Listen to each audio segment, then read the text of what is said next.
சர்ச்சைக்கு போவோம், கொஞ்ச நாள் தான் போவோம்.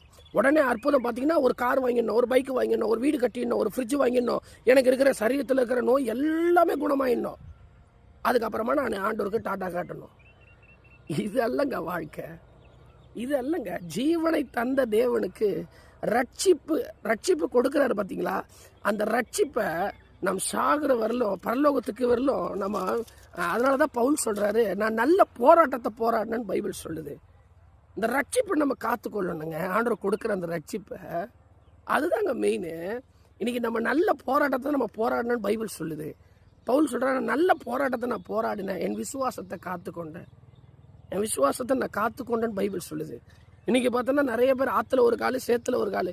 ஆண்டவரே, இதை செஞ்சால் நான் சர்ச்சுக்கு வருவேன், நான் இதை செஞ்சால் நான் ஜெபம் பண்ணுவேன், நான் இதை செஞ்சால் நான் வேதம் படிப்பேன், எனக்கு நீங்கள் சுகத்தை கொடுத்தீங்கன்னா நான் இது தருவேன், நான் காணிக்க கொடுப்பேன், எல்லாம் பார்த்தீங்கன்னு வச்சுங்களேன் ஆண்டவருக்கு டிமாண்ட்.